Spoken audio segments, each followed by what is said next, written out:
Hello everyone, welcome to English academy.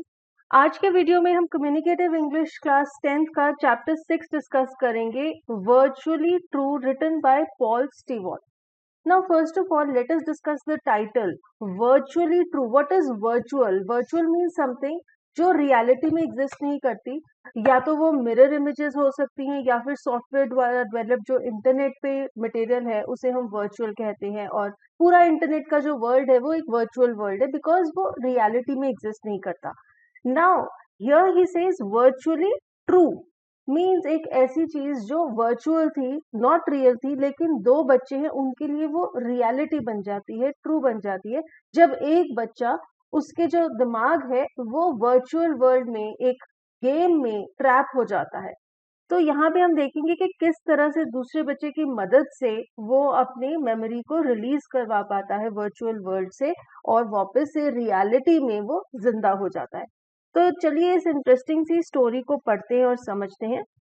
Sebastian Schultz. It isn't a name you come across every day, but there it was, large and clear, at the top of the newspaper article in front of me. The reader of the newspaper was a big woman. I couldn't see her face, but I could hear her wheezy breath. Miracle recovery, the headline said. Sebastian Schultz, a 14-year-old schoolboy from South London, awoke yesterday from a coma that doctors feared might last forever. Now wheezy breath means जब आपकी सांस लेने की आवाज आती है, wheezing sound, and coma is a prolong state of deep unconsciousness means आप बहुत देर तक बेहोश पड़े हुए हैं। नाउ यहाँ पर न्यूज़पेपर का एक आर्टिकल बताया जा रहा है जिसकी हेडलाइन थी मिरेकल रिकवरी। ये एक लड़के के बारे में है जिसका नाम है सेबेस्टियन शल्ट्ज। वो 14 साल की उम्र का है और हमारे जो नरेटर है वो कहते हैं कि उनके सामने एक मोटी सी औरत बैठी हुई थी जो कि सांस लेते हुए वीजी ब्रेथ भी कर रही थी, उसकी सांस की आवाज आ रही थी और वो जो न्यूज़पेपर पढ़ रही थी तो उसके पीछे जो मेन हेडलाइन थी उसमें ये लिखा हुआ था कि 14 ईयर का एक बॉय है साउथ लंदन से और वो कोमा में था बहुत देर से और अब वो कोमा से बाहर आ गया है। तो ये तो हुआ प्रेजेंट। इसके बाद हम इसकी बैकग्राउंड पढ़ेंगे कि ये जो न्यूज है कि अब वो ठीक हो गया है, उसकी रिकवरी कैसे हुई, ये मिरेकल कैसे हुआ। It couldn't be the Sebastian Schultz I'd met. I leant forward to read the rest of the article. 6 weeks ago, Sebastian Schultz was badly injured in a motorway accident. His condition on arrival at the General Hospital was described as critical, though stable. Despite doctors' hopes, the boy did not regain consciousness. His parents were informed that their son was in a coma. At a press conference, Mrs. Schultz said, the doctors were doing all they could, but in our hearts we knew we needed a miracle. Critical means बहुत ज्यादा serious होना and miracle means एक चमत्कार। ठीक है, तो अब हमारा जो नरेटर है वो कहता है कि ये वो सेबेस्टियन नहीं हो सकता जिसे मैं मिला था, और फिर वो क्यूरियस हो जाता है और वो आगे झुककर पूरी रिपोर्ट को पढ़ता है। तो उसमें क्या लिखा है कि एक लड़का है सेबेस्टियन, 6 हफ्ते पहले उसका एक कार एक्सीडेंट हो गया था और वो बहुत इंजर्ड था और उसे हॉस्पिटल में एडमिट किया गया और उसकी कंडीशन क्रिटिकल थी, स्टेबल थी, लेकिन इम्प्रूव नहीं हो रही थी और वो होश में नहीं आ रहा था और उसके पेरेंट्स को लगा कि अब तो कोई चमत्कार ही है जो कि उसे वापस होश में ला सकता है। Now that miracle has happened. At that moment, the woman's hand moved. I suddenly saw the photograph that went with the story and gasped. The boy in the picture was Sebastian, there was no doubt. But how? I muttered. Sebastian Schultz, the boy I'd got to know so well recently, had apparently been in a coma for all that time. I felt nervous and shivery. It didn't make any sense at all. I stared out of the train window and ran through the events in my head. It all started a month ago. Dad and I had spent the entire Saturday afternoon at the computer fair. Stared means ध्यान से देखना, घूरना। तो फिर हमारा जो narrator है वो कहता है कि अब वो चमत्कार हो गया है क्योंकि फाइनली सेबेस्टियन को होश आ गया है। और जैसे ही वो औरत जो न्यूज़पेपर पढ़ रही थी उसका हाथ हिला तो हमारे नरेटर ने उस न्यूज़पेपर रिपोर्ट के साथ जो फोटो लगी हुई थी उसको देखा और वो वही लड़का था जिसे वो जानते थे। तो वो हैरान थे कि ये जो लड़का है ये इतनी देर से कोमा में था क्योंकि कुछ देर पहले तो उसके साथ उसने मिलकर वीडियो गेम भी खेली थी। तो कहता है मैं बहुत घबरा गया क्योंकि मुझे कुछ समझ नहीं आ रहा था। फिर जिस ट्रेन में मैं ट्रैवल कर रहा था मैंने खिड़की के बाहर देखा और मैं सोचने लग गया पास्ट के बारे में। तो पास्ट कहाँ से शुरू होता है? हमारा नरेटर अपने फादर के साथ एक कंप्यूटर फेयर में गया था. Dad's nutty about computers. He's got a Pentium 150 mAh processor with 256 of RAM, a 1.2 GB hard disk drive, and 16-speed CD-ROM, complete with speakers, printer, modem, and scanner. It can do anything. Paint, play music, create displays. Even when my homework's rubbish, it looks fantastic. Nutty means you are crazy about something. And 150 MHz means megahertz. This is a unit. 1 million hertz, the unit of frequency, equal to 1 cycle per second. So this is a unit of measuring frequency, megahertz. CD-ROM means random access memory, compact disk with read-only memory. Fantastic means far away from reality, very good and attractive. सो यहाँ पे हमें क्या पता चल रहा है कि जब वो कंप्यूटर फेयर पे गए, उसके फादर जो कि बहुत ज्यादा क्रेजी है कंप्यूटर्स के लिए, उन्होंने क्या क्या कुछ खरीदा. 150 मेगाहर्ट्ज का पेंटियम प्रोसेसर खरीदा, 256 का रैम था उसका, 1.2 GB का हार्ड डिस्क ड्राइव था और 16 स्पीड का CD रोम. तो ये पूरा उन्होंने नया पीसी खरीदा और उसके साथ उन्होंने स्पीकर्स, प्रिंटर, मोडेम और स्कैनर सारा सेट लिया.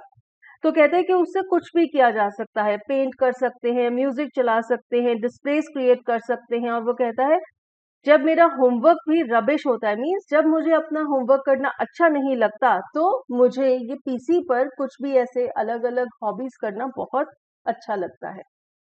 Best of all are the games. Tornado, मीबैश, ब्लैक बेल्ट, कायरीन्स castle, I play them all. With the screen so big and the volume up loud, it almost feels as if you're inside the games, battling it out with the Z or Bs, twisters or whatever. Technology was advancing every day and Dad couldn't resist any of the new gadgets or gizmos that came on the market. That was why we went to the computer fair. Gizmos are gadgets, जो नए नए gadgets आते हैं, devices आते हैं, especially mechanical और electrical devices. So now our narrator says that सबसे ज़्यादा मज़ा तो computer games खेलने में आता है. Then he tells us the names of some of the games which are there on the PC and he says मैंने वो सब games खेली हुई हैं. क्योंकि हमारे कंप्यूटर का स्क्रीन इतना बड़ा है और मैं वॉल्यूम को बहुत बढ़ा सकता हूँ, तो ऐसे लगता है कि मैं खुद गेम के अंदर हूँ, मीन्स मैं डिस्कनेक्ट हो जाता हूँ रियल वर्ल्ड के साथ. फिर वो क्या कहते हैं, जब मैं गेम खेलता हूँ, मैं बैटल करता हूँ, मीन्स कम्पीट करता हूँ दूसरे ओपोनेंट्स के साथ, तो बहुत मजा आता है. और फिर वो कहता है कि हर दिन टेक्नोलॉजी एडवांस हो रही है, इसी वजह से मेरे डैड ने लेटेस्ट टेक्नोलॉजी वाले नए गैजेट्स खरीदे थे जब हम कंप्यूटर फेयर में गए थे. We came away with a virtual reality visor and glove and a handful of the latest interactive psycho-driven games. They are terrific. Not only do the visor and glove change what you see, but better than that, you can control the action by what you are thinking. Well, cool. When we got them, I remember some of them were not new. Anyway, back at home, I launched myself off into the first of the games. It was called Wild West. Virtual reality, as I told you, computer-generated realistic images and sounds which enable the user to interact with the space. Virtual reality means such a reality which is actually not true, but they take you into the virtual world with the help of this visor, which is a helmet, and the gloves. And then आपको ऐसा लगता है कि आप सच में उस virtual world में present है, तो वो आपके लिए एक रियलिटी बन जाती है. Visor is a helmet. Interactive means influencing each other, means आप इंटरैक्ट कम्युनिकेट कर सकते हैं उसके साथ. साइको ड्रिवन मीन्स आपके दिमाग से चलती है वो चीज. And terrific means very good. So here the narrator is saying कि हमने कंप्यूटर फेयर से एक वर्चुअल रियलिटी वाला हेलमेट भी खरीदा और ग्लव भी खरीदा और कुछ ऐसी गेम्स खरीदी जो कि आपके दिमाग से चलती हैं. मीन्स आप जब वो हेलमेट पहन लेते हैं और वो ग्लव्स पहन लेते हैं, आप उस वर्चुअल वर्ल्ड में घुस जाते हैं और फिर जैसा आप सोचते हैं वैसा आप एक्ट करते हैं और उसी हिसाब से गेम चलती जाती है. तो कहता है कि ऐसी गेम्स खेलने में बहुत मजा आता है. तो ये जो वाइजर और ग्लव है, ये सब कुछ बदल देते हैं, आपको एक अलग ही दुनिया दिखाई देती है. आप भूल जाते हो कि आप रियल वर्ल्ड में कहाँ पर हो, आप उस वर्चुअल वर्ल्ड में चले जाते हो. आजकल तो ये वर्चुअल रियलिटी वाली गेम्स आप सबने खेली होंगी, क्योंकि अलग अलग जो गेमिंग जोन्स होते हैं वहां पे ये गेम्स प्रेजेंट हैं, तो आप सब उन्हें खेल सकते हैं और एक्सपीरियंस कर सकते हैं. देन ही सेज जब हमने ये गेम्स खरीदी थी I remember some of them were not new. Now this is very important because this is the link. इसी से हमें पता लगेगा ना, जब कुछ गेम्स न्यू नहीं थी यानी कि वो गेम्स ऑलरेडी किसी ने यूज की हुई थी. किसने यूज की हुई थी? सेबेस्टियन शेल्स ने. और तभी उसकी जो मेमोरी है वो एक गेम में फंस गई थी जब उसका कार एक्सीडेंट हुआ. देन ही सेज, जब हम वापस आए तो मैंने पहली गेम खेलना शुरू कर दिया. पहली गेम जो उसने खेली वो थी Wild West. That's what I like about computers. The more futuristic they get, the better you can understand the past. I wasn't standing in the converted loft, the power base as dad calls it anymore. I was really there, striding down the dusty track through the center of town. There was a sheriff's badge pinned to my shirt. Futuristic means having or involving very modern technology or design, means जो चीज आपके आने वाले कल पर based है. And converted means जिसका form change कर दिया गया हो. Loft is the upper storey और attic. And sheriff is an official, generally a police officer. Now here he says कि मुझे कंप्यूटर्स में यही चीज बहुत पसंद है कि जैसे जैसे उनकी टेक्नोलॉजी अपग्रेड होती रहती है वो फ्यूचरिस्टिक होते जाते हैं. मीन्स प्रेजेंट से कोई एडवांस टेक्नोलॉजी उसमें यूज होती है. तो कहते हैं कि जैसे ही मैंने ये वर्चुअल रियलिटी वाली गेम को खेलना शुरू किया, मैं अब उस लॉफ्ट में नहीं था. लॉफ्ट मीन्स उसके घर का जो अपर पार्ट है, अपर फ्लोर है. मैं अब वहां पर नहीं था. मेरे डैड उसे पावर बेस कहते हैं. जैसे ही उसने वो वाइजर और हेलमेट पहना और वाइल्ड वेस्ट गेम खेलना शुरू किया, वो एक अलग ही दुनिया में पहुंच गया. इसलिए वो कह रहा है कि अब मैं इस जगह पर नहीं था. मैं कहाँ पर था? मैं उस काउबॉयज वाले एरिया में था जहां पे बहुत सारी मिट्टी थी और मैं घोड़ा चला रहा था, शहर के बीचों बीच घूम रहा था. और मेरी जो शर्ट है उसके ऊपर शेरिफ का बैच लगा हुआ था. मींस गेम में मैं एक पुलिस वाला था. As I burst in through the swing doors of the salon, everyone went silent and glared at me. I strode over the bar. Sarsaparilla, I said, and a glass of fizzy red stuff came sliding along the bar towards me. Saloon is a public room. Here, saloon means the room, the pub where he went. And sarsaparilla is a carbonated drink flavored with sarsaparilla root. Fizzy means sparkling. Now in the game, he is a sheriff and then he goes into a pub and there he orders for sarsaparilla. ये एक carbonated drink है जिसमें sarsaparilla root डाली जाती है. और वो कहता है जैसे मैंने ऑर्डर किया, रेड कलर का एक फिजी सा ड्रिंक था जो कि उन्होंने मुझे दे दिया. As I took a sip, I heard a loud crash. I spun round. There silhouetted in the doorway was Black-Eyed Jed, the fastest gun in the West. This town ain't big enough for the both of us, Sheriff Dawson, he drawled and fingered his gun slightly. Outside, just you and me. I can remember grinning. This was really cool. I finished my drink and slammed the glass down on the bar.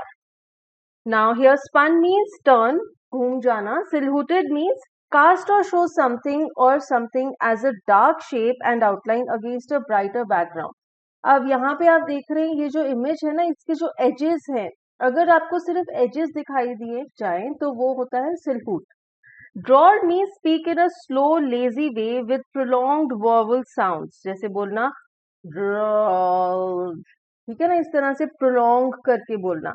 Grinning means to smile broadly. Slammed means to keep or put with force. Bar means counter और table जिसके ऊपर सामान रखा जाता है. So narrator says, जैसे ही मैंने एक सिप लिया सारसापरीला का, मुझे बहुत जोर से क्रैश की आवाज सुनाई दी. जैसे ही मैं घूमा, मैंने क्या देखा? दरवाजे में एक सिलहूत दिखाई दे रहा था. वो कौन था? ब्लैक आइड जेड. वो सबसे तेज बंदूक चलाने वाला था उस एरिया में. और वो क्या कहता है कि ये जो शहर है ये हम दोनों के लिए बहुत बड़ा नहीं है, बहुत ही छोटा है. मीन्स उसका मतलब था कि हम दोनों इस शहर में एक साथ नहीं रह सकते, क्योंकि अगर हम एक साथ रहेंगे तो हम बार बार एक दूसरे को मिलते रहेंगे और हमारा झगड़ा होता रहेगा. और फिर वो हमारे नरेटर को कहता है शेरिफ डॉसन. और ऐसे बोला उसने, आवाज को ऐसे खींच खींच के वर्ड्स को, और उसने अपनी गन को ऐसे हल्का सा घुमाया. तो उसने शेरिफ को इशारा किया कि मेरे पास गन भी है और मैं तुमसे लड़ना चाहता हूँ. तो उसे कहता है कि बाहर आ जाओ, सिर्फ तुम और मैं. So they are aiming at a fight. और फिर हमारा जो नरेटर है वो हंस देता है और उसे लगता है कि अरे ये तो बहुत कूल है, मीन्स ये गेम बहुत इंटरेस्टिंग है. और उसने अपना सासापरीला ड्रिंक फिनिश किया, ग्लास को नीचे बार पर जोर से रख दिया। Jed had already left the salon. All eyes were on me again. I wondered what sort of score I was notching up. All at once, something strange happened. Up to that point, the game had been pretty much as I expected. But when the second sheriff appeared through the back door, shouting and waving his arms about, I realized that the game was more complicated. Don't go out, the second sheriff shouted. And who are you? I asked. He wasn't like the other characters in the saloon. For a start, he was about my age, and though he looked like a computer image, he somehow didn't move like one.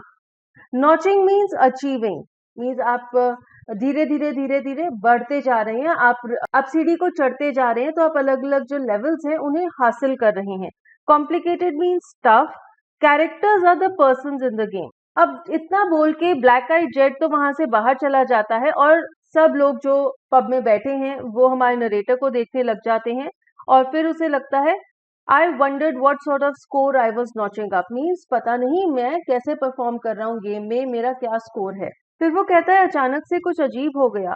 तब तक तो game बिल्कुल normal चल रही थी, लेकिन फिर एक और शेरिफ आ गया, एक और पुलिस वाला आ गया बैक डोर से, और वो जोर जोर से चिल्ला रहा था और अपने हाथ हवा में ऐसे हिला रहा था. और हमारे नरेटर को रियलाइज होता है कि गेम तो काफी कॉम्प्लिकेटेड है.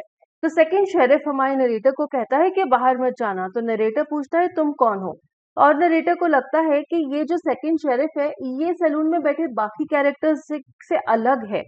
वो कहता है कि दिखने में तो वो मेरी उम्र का ही था, वो लग तो रहा था कि वो एक कंप्यूटर इमेज है, लेकिन फिर भी उसका जो मूवमेंट है वो थोड़ा अलग था. तो अब ये कौन है जो सेकंड शेरिफ आया है, ये कौन है? There's no time to explain, he shouted. Just follow me.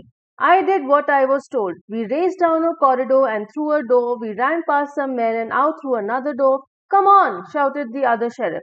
We went on through another door and another and ended up back in the saloon. No, screamed the second sheriff. Then he ran to the back of the saloon and dived through the window. By the time I climbed out after him, he was already sitting on a horse. Jump up, he cried. He kicked the horse and we sped off in a cloud of dust. Dive means jump.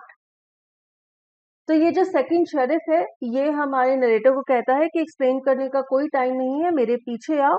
और हमारा जो narrator है वो उसके पीछे पीछे चला जाता है. तो कहता है कि हम एक कॉरिडोर से दूसरे कॉरिडोर में गए, फिर हम दरवाजे से निकले, फिर हम आगे आगे गए, लेकिन हम वापस से उसी सैलून में पहुंच गए. और फिर वो चिल्लाया, कहता है अरे नहीं. फिर वो वापस से सैलून के बैक साइड पे चला गया दौड़ता हुआ, और खिड़की से उसने छलांग मारी, और छलांग मार के वो एक घोड़े पर लैंड हो गया. और फिर उसने नरेटर को कहा जल्दी आओ, और उसने नरेटर को अपने साथ घोड़े पे बिठाया और घोड़े को दौड़ाता हुआ चला गया. तो वो क्या कर रहे हैं, वो वहां से भाग रहे हैं. Who are you? I asked again. But the second sheriff didn't answer. He'd seen the posse of men on horseback speeding after us. Keep your head down, he said.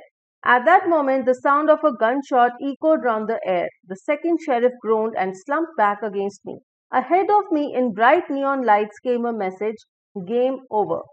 Posse means a group and gunshot echoed means एक जोर से बंदूक चलने की आवाज आई. और echo का मतलब होता है कि वो आवाज बार बार से रिपीट होती है. Groaned means moan, means दर्द में वो रो रहा था, and slump means जोर से गिर जाना. हमारे नरेटर ने फिर से सेकंड शेरिफ से पूछा कि तुम कौन हो, लेकिन उसने जवाब नहीं दिया क्योंकि वो अभी बचने की कोशिश कर रहा था. उनके पीछे घोड़ों पर काफी लोग आ रहे थे उन्हें अटैक करने के लिए. तभी उसे सामने से एक गन शॉट की आवाज सुनाई दी और किसी ने गोली चलाई, और जो उसके आगे सेकंड शेरिफ बैठा हुआ था उसे गोली लग गई, तो वो ऐसे पीछे की तरफ गिर गया. और तभी हमारे नरेटर के सामने स्क्रीन पर मैसेज आ गया, गेम ओवर. मींस उनकी गेम खत्म हो गई क्योंकि सेकंड शेरिफ को गोली लग गई. As I slipped off the visor, the empty desert disappeared and I found myself back in the power base. I took off the glove and headphones. I glanced at the score on the screen, 21,095. Then I noticed the printer had come on. I picked up the piece of paper from the tray. At the top was a picture of the second sheriff, this time though he was wearing jeans and a sweatshirt. Printed over the bottom was a message. I am stuck. Please help to retrieve me. Try Dragon Quest. Sebastian Schultz. I wanted to go straight into the game he suggested, but it was already half an hour after lights out. Now visor वही helmet and sweatshirt is a loose warm sweater. Lights out means light बंद करने का time हो गया था. जैसे कि game over का मैसेज आ गया था, हमारे नरेटर ने अपना जो हेलमेट है उसे उतारा और उन्होंने देखा कि वो डेजर्ट एरिया गायब हो गया और वो वापस से अपने घर के लॉफ्ट में पावर बेस में पहुंच गया है. तो उन्होंने अपने ग्लव्स भी उतार दिए, हेडफोन्स भी उतार दिए और उन्होंने देखा कि उनका स्कोर कितना बना था गेम में, 21,095. फिर उन्होंने देखा कि प्रिंटर ऑन हो गया है और प्रिंटर में से एक प्रिंट आउट निकलता है. प्रिंट आउट के ऊपर वही सेकंड शेरिफ वाले कैरेक्टर का चेहरा है, लेकिन अभी उसने एक टी शर्ट और जीन्स पहनी हुई है और उसके साथ ही एक मैसेज आता है उस पेपर पर. वो कहता है, आई एम स्टक, मैं फंसा हुआ हूँ, मेरी मदद करो मुझे यहाँ से बाहर निकालने में और ड्रैगन क्वेस्ट गेम को खेलकर मुझे बचाने की कोशिश करो, सेबेस्टियन शल्स. तो ये वही सेबेस्टियन शल्स है जिसकी न्यूज उस पेपर में आई है. उसके मेमोरी इन गेम्स में फंसी हुई है और वही सेकंड शेरिफ बनकर गेम में आया था. वो गेम में फंसा हुआ है, इसलिए वो हमारे नरेटर की हेल्प मांग रहा है इससे बाहर निकलने में. अब नरेटर कहते हैं कि मैं तो एकदम से ड्रैगन क्वेस्ट खेलना चाहता था, लेकिन लाइट्स आउट का टाइम हो चुका था, आधा घंटा लेट हो गया था, इसलिए अभी मैं उस गेम को नहीं खेल सकता था. Next morning, I was up and back on the computer and was soon walking through the massive studded doors of the dragon's castle lair. The aim of the game was simple. I had to rescue the fair Princess Aurora from the wicked dragon and collect the wicked creature's treasure along the way. I'd already got loads by the time I reached the princess, who had been imprisoned at the top of a tall tower. She was a young woman with long golden plaits. Lair is a place where wild animals live. Wicked means evil and plaits is the single length of hair and plait means जो आपके बाल की length होती है. तो कहते हैं कि अगली सुबह मैं फिर से कंप्यूटर पर बैठ गया गेम खेलने के लिए और मैंने ड्रैगन क्वेस्ट गेम को ऑन किया और उसकी गेम का एम क्या था कि आपको एक ड्रैगन के कासल में जाना है और ये जो प्रिंसेस वहां पर फंसी हुई है उसे छुड़ाना है और रास्ते में आपको जो भी ट्रेजर्स मिलते हैं उन्हें कलेक्ट करना है. तो ये गेम मैं खेल रहा था. तब क्या हुआ? My hero, she squealed. Take me away from all this. Behind me, I could hear the dragon roaring. Rescue me now, the princess said urgently. Never mind her, came a voice, and a second knight appeared from the wardrobe. It's me who needs rescuing. Sebastian, I said. The second knight nodded. Quick, he said, while there's still time. And with a pair of scissors, he chopped off the princess' two long plaits. Then he tied them together, fixed one end round the bedpost and threw the other end out of the window. Roaring means जोर जोर से आवाजें करना and wardrobe is a large tall cupboard. तो ये जो princess है ये हमारे नरेटर को कहती है कि मेरा हीरो आ गया, मुझे यहाँ से बचा के ले जाओ. और उन्हें पीछे से ड्रैगन के जोर जोर से रोर करने की आवाजें सुनाई दे रही थी. तो वो कहती है कि मुझे अभी के अभी यहाँ से बचा के बाहर ले जाओ. तभी उसे एक सेकंड आवाज सुनाई देती है. एक और नाइट है, एक और वॉरियर प्रिंस है, वो अलमारी में से बाहर निकलता है और वो क्या कहता है कि इसे छोड़ो, जल्दी करो, हमें यहाँ से बाहर निकलना है और तुम्हें मुझे यहाँ से बचाना है. तो नरेटर पूछता है तुम सेबेस्टियन हो? वो अपना सिर हिलाकर हाँ कहता है और कहता है जल्दी करो. तो वो जल्दी से एक सिजर लेता है, सिजर से प्रिंसेस के जो दो लंबी लंबी प्लेट्स हैं बालों की उन्हें काट लेता है. एक प्लेट को बेड के साथ बांध देता है, उसके दूसरे किनारे को खिड़की से बाहर गिर देता है कि हम उसकी मदद से एक रोप की तरह उसकी मदद से कैसल से बाहर निकल जाएंगे. Now, he screamed as he leapt for the window and down the hair rope. At that moment, the dragon appeared. I gasped and leapt too. As I lowered myself down, I felt the dragon's fiery breath. Across the moonlit battlements, we ran down a spiral staircase and through a secret passage on the other side of a tapestry. And the whole time I could hear and feel and even smell the evil dragon following in close pursuit. Leapt means तेजी से jump करना. Fiery means जिसमें से आग निकलती है. Spiral एक curve है. टेपेस्ट्री क्या है? एक सॉफ्ट फर्निशिंग का कपड़ा है जिसे वॉल हैंगिंग की तरह यूज किया गया है. एंड परस्यूट मीन्स किसी का पीछा करना. तो जैसे ही सेकंड नाइट ने बोला नाउ, तो फटाफट से उसने खिड़की की तरफ छलांग लगाई और वो उस रस्सी की मदद से नीचे जाने लग गया. तभी वहां पर ड्रैगन आ गया और हमारे नरेटर ने एक लंबी सी सांस भरी और उसने भी रस्सी की तरफ छलांग लगाई। और वो कहता है कि जैसे जैसे मैं रस्सी से नीचे जा रहा था, मुझे ड्रैगन की जो गरम गरम सांस है वो फील हो रही थी, क्योंकि वो हमारे पीछे आ रहा था। फिर वो कहता है कि हाँ, चांद की चांदनी दिख रही थी, क्योंकि वहां पे वैसे तो अंधेरा था, और उस चांदनी की मदद से हम एक स्पाइरल स्टेयरकेस, स्पाइरल मींस ऐसे गोल गोल गोल गोल जो स्टेयरकेस थी उसकी मदद से नीचे आए और सीक्रेट पैसेज में गए। और फिर हम ऐसे ऐसे भागते हुए कैसल से बाहर निकलने की कोशिश कर रहे थे। और कहता है कि हर वक्त मुझे ड्रैगन की आवाज सुनाई दे रही थी और मैं उसकी स्मेल को भी फील कर पा रहा था, क्योंकि वो हमारे बहुत पास था और वो हमारे पीछे पीछे आ रहा था। The dungeons, Sir Sebastian cried out. There are only hope. We went down the cold stone steps, swords drawn. Suddenly the dragon appeared at the end of the corridor. Before we even had time to turn around, the dragon was upon us. I swung my sword, but it was no good. The dragon was only interested in Sebastian, and there was nothing I could do to prevent it getting him. Game over. Dungeon is a strong underground prison cell, especially in a castle. Dragon is a mythical monster, जैसे कि एक बहुत बड़ा reptile होता है, kind of a snake or a dinosaur. Sword is a weapon with a long metal blade.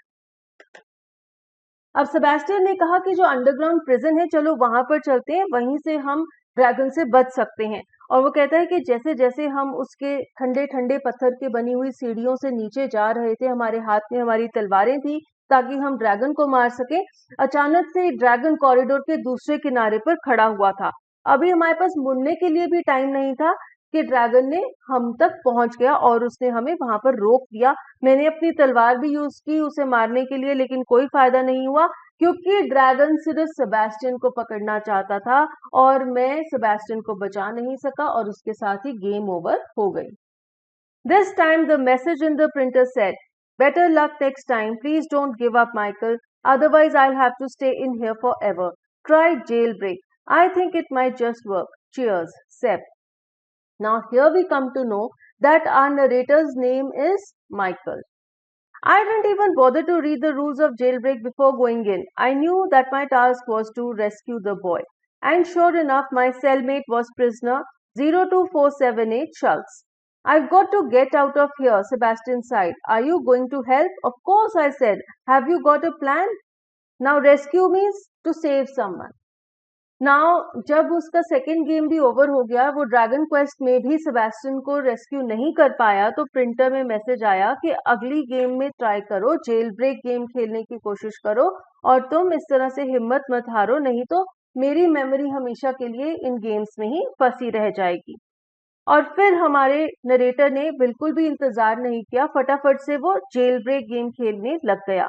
और उसे अब तो पता था कि उसे जेल में जो उसका साथी है वो सेबेस्टियन है और उसको वहां से रेस्क्यू करना है, और वो था प्रिजनर 2478 शल्ट्स। तो सेबेस्टियन उसे कहता है कि मुझे यहाँ से बाहर निकलना है, क्या तुम मेरी मदद करोगे? वो कहता है हाँ, लेकिन क्या तुम्हारे पास कोई प्लान है?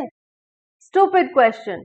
With the help of a skeleton swipe card, we were soon out of the cell and racing down corridors. Sirens wailed, guard dogs howled, heavy boots came tramping behind us, steel barred doors slammed shut. We dodged the guards, we fled the dogs, we made it to a staircase and pounded upwards. Now, skeleton swipe card means a plastic card on which data has been stored magnetically and that can be read by an electronic reading device. Something like our credit cards and other cards which we have, they are all swipe cards. And howled means to cry. Tramping means walk heavily. Steel barred means locked. Dodged means to avoid something and pounded means जोर जोर से किसी को hit करना। तो हमारे narrator कहते हैं कि जब मैंने उससे पूछा do you have a plan, ये बहुत ही स्टूपिड क्वेश्चन था, क्योंकि अगले ही पल उसके पास एक स्केलेटन स्वाइप कार्ड था, मींस एक नकली स्वाइप कार्ड था जिसे उसने स्वाइप किया तो सेल का डोर, प्रिजन सेल का डोर खुल गया और हम कॉरिडोर में दौड़ रहे थे बाहर निकलने के लिए। तभी वहां पर जो पुलिस के सायरन्स हैं वो बजने लग गए और जो गार्ड डॉग्स हैं वो जोर जोर से भौंकने लग गए और हमें जोर जोर से शूज की आवाज सुनाई दे रही थी, मींस पुलिस ऑफिसर्स हमारे पीछे पीछे आ रहे थे हमें पकड़ने के लिए। तभी जो स्टील के बने हुए दरवाजे थे वो जोर जोर से बंद हो गए। हमने गार्ड्स को भी धोखा दिया, हमने डॉग से भी अपनी जान बचाई और हम स्टेयर्स की तरफ पहुंच गए और हम जोर जोर से स्टेयर्स पर चढ़ रहे थे। On the roof, Sebastian looked round and glanced at his watch nervously. It should be here by now. What? I said. That, said Sebastian and pointed. A helicopter, I exclaimed. That was my idea, said Sebastian excitedly, if only it would go a bit faster. At that moment, the door behind us burst open. 12 guards with vicious dogs were standing there. The next instant, the dogs were hurtling towards us, all bare teeth and dripping jowls. Out of the corner of my eye, I saw Sebastian take a step backwards. Now, dripping means wet, means उनके जो jaws हैं, यानी कि जो lower jaws हैं, उनमें से saliva drip कर रहा था। तो जैसे ही वो उस प्रिजन की छत पर पहुंचे, सेबेस्टियन ने आसपास देखा और उसने अपनी घड़ी की तरफ देखते हुए कहा कि अब उसे यहाँ पर पहुंच जाना चाहिए। तो नरेटर ने पूछा किसे? तो उसने इशारा करते हुए कहा उसे। और क्या था वो एक हेलीकॉप्टर था जो उनको रेस्क्यू करने आ रहा था। और सेबेस्टियन ने कहा कि यही मेरा प्लान है। और फिर उसने कहा लेकिन इसे थोड़ा तेज चलना चाहिए। तभी उन्होंने देखा कि उनके पीछे पीछे प्रिजन का जो दरवाजा है वो फिर से खुला। वहां पे 12 पुलिस ऑफिसर्स थे और उनके पास पुलिस डॉग्स थे जो कि उन्हें पकड़ने के लिए आए थे। और वो जो पुलिस डॉग्स थे उनके लोअर जॉज में से सलाइवा भी नीचे गिर रहा था। तो हमारे नरेटर ने अपनी आंख के किनारे से क्या देखा? उन्होंने देखा कि सेबेस्टियन ने एक स्टेप पीछे की तरफ लिया है। अब जैसे कि वो छत पे है तो वो ऑलरेडी किनारे पर खड़ा हुआ था और जब उसने एक स्टेप पीछे लिया, no, I screamed, but it was too late. The boy had slipped and was tumbling back through the air down to the concrete below. Game over. Narrator ने नो भी कहा लेकिन वो लेट हो गया था। तभी जब उसने एक स्टेप पीछे लिया तो वो छत से फिसल गया और नीचे जाता हुआ धरती पर गिर गया और उनकी गेम एक बार फिर से ओवर हो गई और वो सेबेस्टियन को रेस्क्यू नहीं कर पाया। As I removed my visor, I looked in the printer tray. This time it was empty. I felt really bad. I'd failed Sebastian, I'd failed the game. It was only later when the scenes began to fade in my memory that it occurred to me that Sebastian Schultz was the game. Strangely, although I went back to Wild West, Dragon Quest and Jailbreak after that, I never met up with Sebastian again. Now, जैसे कि game over हो गई थी, हमारे narrator ने अपना helmet उतारा और एक बार फिर से उसने प्रिंटर में देखा कि शायद फिर से कोई मैसेज आया होगा, लेकिन इस बार कोई मैसेज नहीं आया। उसे बहुत बुरा लगा कि उसने उसकी मदद नहीं की, वो उसको वहां से छुड़ा नहीं पाया। उसने तीनों गेम्स खेली लेकिन फिर भी दोबारा से उसको सेबेस्टियन उन गेम्स में नहीं मिला। Then yesterday I heard from Sebastian. In the printer tray was a sheet of paper. Can we have one last try? It said. I think the helicopter was the right idea. There's got to be some kind of an accident. Go into war zone. If this doesn't work, I won't bother you again. Cheers, Seb. तो कहते हैं कि पिछले ही दिन एक बार फिर से मुझे प्रिंटर ट्रे में एक मैसेज आया सेबेस्टियन का। उसने कहा कि चलो एक लास्ट बार कोशिश करते हैं। वो जो हेलीकॉप्टर है वो आइडिया तो अच्छा था लेकिन एक एक्सीडेंट होना चाहिए। मुझे लगता है कि एक्सीडेंट में ही मेरी जो मेमोरी है वो इस गेम से बाहर निकल पाएगी। तो तुम वॉर जोन गेम खेलने की कोशिश करो। और उसने ये भी कहा कि हमारी लास्ट ट्राई है, अगर इससे मेरी मेमोरी नहीं रिलीज हुई तो मैं दोबारा से तुम्हें तंग नहीं करूंगा। I couldn't tell which war zone were we in. It was a city somewhere. The tall buildings were windowless and riddled with holes. Machine gun fire raked the sky. Walls tumbled. Bombs exploded. Riddled means making a large number of small holes in something. So the narrator says कि मैंने Warzone game खेलनी शुरू कर दी। मुझे नहीं पता कि कौन सी वॉरजोन गेम थी। मैं किसी एक शहर में पहुंच गया था, वहां पे बहुत टॉल टॉल बिल्डिंग्स थी, उनमें खिड़कियां नहीं थी और उनकी दीवारों में बहुत बड़े बड़े छेद थे जो कि गन फायर की वजह से हो गए थे और चारों तरफ मशीन गन्स चल रही थी, दीवारें टूट टूट के नीचे गिर रही थी और बॉम्ब्स फट रहे थे। All I knew was that Sebastian and I had to make it to that helicopter in one piece. We ran across a no man's land of rubble and smoke, dodging sniper fire. At the far end, we went through a door in a wall. The helicopter was on the ground, waiting for our arrival. We started to run, but the tank fire sent us scuttling back to the wall. A jeep, Sebastian shouted to me and nodded at a vehicle parked by the road. Dodging means किसी चीज को avoid करना. Sniper fire means gun shot fired by somebody in a concealed position, means कोई छुप छुप कर बंदूक चला रहा है. Scuttling means तेजी से दौड़ना. तो हमारा नरेटर कहता है कि मुझे सिर्फ ये पता था कि सेबेस्टियन के साथ मुझे हेलीकॉप्टर में जिंदा पहुंचना है. फिर वो कहता है कि हम एक नो मैंस लैंड में पहुंचे जहां पे बहुत ज्यादा मिट्टी, कचरा, धुआं था और अलग अलग जगहों से गोलियां चल रही थी, पता नहीं कहां से, और हमें उनसे बचना था. फिर हम पहुंचे एक दरवाजे तक जो कि वॉल में था और वहां पर एक हेलीकॉप्टर था जो कि हमारा इंतजार कर रहा था. अब वहां तक पहुंचने के लिए हम दौड़ने लग गए, लेकिन वहां पर एक टैंक खड़ा हुआ था जिसने वहां पर वॉल में आग लगा दी. तभी सेबेस्टियन ने चिल्लाते हुए मुझे कहा कि देखो वहां पर एक जीप है, तो चलो जीप में बैठकर हम हेलीकॉप्टर तक पहुंच जाते हैं. He jumped in, turned the ignition key and revved the engine. Jump in. I climbed into the passenger seat and we were off. A tank was hurtling after us. Suddenly Sebastian slammed on the brakes and sent the jeep skidding into a spin. I leapt clear and jumped into the helicopter. The helicopter started to go upwards. I looked around. Sebastian wasn't there. Wait, I shouted at the pilot. I looked back. The jeep had stopped, but Sebastian hadn't got out. Come on, I yelled, but Sebastian was sitting as if his body had been turned to stone.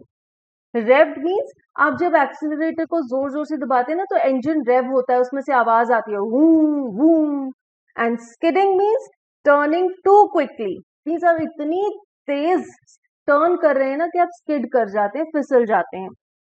तो जैसे ही वो jeep में बैठता है वो उसको on कर देता है और इंजन को रेव करता है और वो नरेटर को कहता है जल्दी से आ जाओ.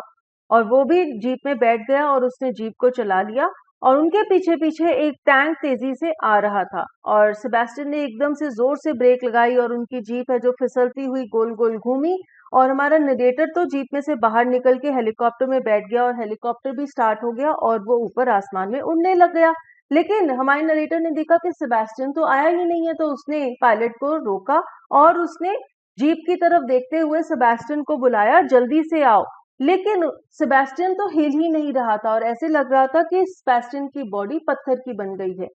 The tank crashed into the jeep. Sebastian was thrown into the air. Round and round he tumbled, closer to the helicopter. He landed with a thud just below the hatch. I pulled him up. As he sat down beside me, the helicopter soared into the sky. It had done it. I'd rescued Sebastian at last. Before I had a chance to say anything to him, though, the helicopter flew into a thick cloud. It turned everything blinding white. I couldn't see a thing until game over flashed up. Tumbled means fall suddenly. Thud is a heavy sound. Hatch is the door in the aircraft. Helicopter soared means it flew high in the sky. तो वो जो tank है वो jeep से टकरा जाता है और सेबेस्टियन हवा में उड़ता हुआ गिर जाता है और वो हवा में उड़ते हुए हेलीकॉप्टर के पास ही आकर लैंड हो जाता है. तो हेलीकॉप्टर का जो हैच है उसके बिल्कुल पास वो आकर गिर जाता है. तो हमारा नरेटर उसे खींचकर ऊपर उठाकर हेलीकॉप्टर में बिठा लेता है और इसके साथ ही हेलीकॉप्टर हवा में उड़ने लग जाता है. सेबेस्टियन को फाइनली हमारे नरेटर ने रेस्क्यू कर लिया और इससे पहले कि वो उसे कुछ बोले, उससे कुछ बात करे, उनका हेलीकॉप्टर बादलों में गुम जाता है. आसपास सब कुछ सफेद सफेद हो जाता है क्योंकि बादल आ जाते हैं और हमारे नरेटर को कुछ नहीं दिखता और उसके साथ ही उसकी गेम ओवर हो जाती है. When I removed the visor, the screen was flashing a score of 40 million. I'd hit the jackpot. I'd finally cracked the game. At least that was what I thought then. Now I knew that Sebastian Charles, the boy from the game, really did exist. I'd seen the proof in the newspaper. But how? I wondered as I got off the train. At home, I checked the net. I wanted to learn more about the miracle recovery story. तो जब हमारे narrator ने अपना helmet उतारा तो उन्होंने क्या देखा कि उनका स्कोर 40 मिलियन हो गया है और उन्होंने जैकपॉट स्कोर किया है और फाइनली उन्होंने गेम को पास कर लिया है. उसके बाद उसने सोचा कि जो सेबेस्टियन है क्या ये सच में एग्जिस्ट करता है. न्यूज़पेपर में तो मैंने पढ़ा है कि हाँ कोई सेबेस्टियन है जो अभी अभी चमत्कार से रिकवर किया है. तो मैंने नेट पर सर्च किया कि ये मिरेकल रिकवरी स्टोरी है क्या.